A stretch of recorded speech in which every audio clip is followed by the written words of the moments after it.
Salam, belə bir irrasional və rasional ədədlərə aid misal izahına baxaq. Alfa və beta irrasional ədədlərdir.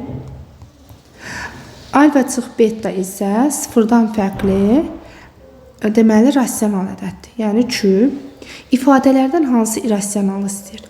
Yadımızda qalsın ki, alfa və beta irrasionaldırsa, fərqi rasionaldırsa, onda cəmi mütləq irrasional olmalıdır.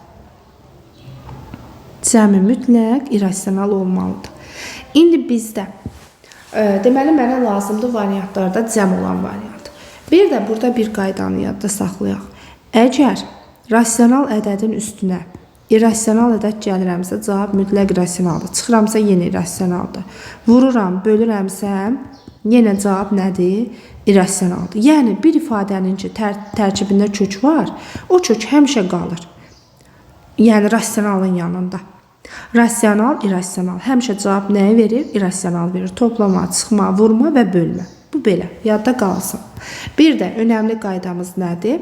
Alfa və beta irrasionaldırsa, fərq rasionaldırsa, cəm irrasionaldır. Yox, cəm rasionaldırsa, fərq irrasionaldır. Bu da belə, bunu da yadda saxlayırıq. İndi bizdə misalın şərtində fərq rasionaldır. Deməli, mütləq cəm olacaq irrasional. Alfa da irrasionaldır, beta da yenə irrasionaldır. Bunu da yazaq. Birincidə nə verim? 3 alfa çıx, 4 beta. Alfa çıx, beta əlimdə var deyə rasional olmağa. Bundan yola çıxacam. Alfa çıx, beta'yı gətirməyə çalışacam. 3 alfa çıx, 3 beta, çıx beta.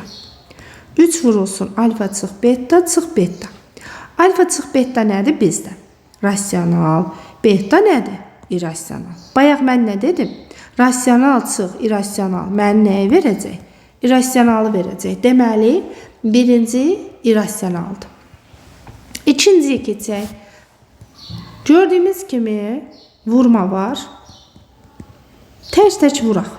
Ortaq məxrəc gətirə bilərik, amma eybi yoxdur. Vursaq, buradan alfalar gedəcək. Qalacaq 2 beta. Çıx.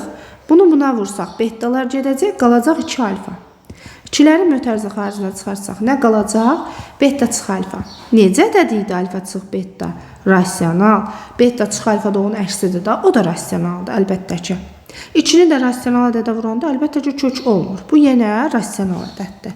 2 rasionaldır. Məndən irrasional istəyir. 2 getdi. Üçüncü də eyni qaydada vursaq. Bunu buna vursaq alfalar gedəcək. Qalacaq 3 beta. Üstəgəl. Bunu buna vursaq betalar gedəcək. Qalacaq 3 alfa. Üçləri də çıxarsaq beta üstəgəl alfa alınacaq. İndi alfa üstəgəl beta necə ədəddir? Demişdim axı, alfa çıx beta rasionaldırsa, alfa üstəgəl beta irrasionaldır. Üçü də irrasional vuranda, əlbəttə ki, bayaq dedim, rasionalı irrasionala vuranda tərkibdə həmişə irrasionallıq qalır. Yəni, bu da oldu irrasional. Deməli, bizdən irrasional istəyirdi.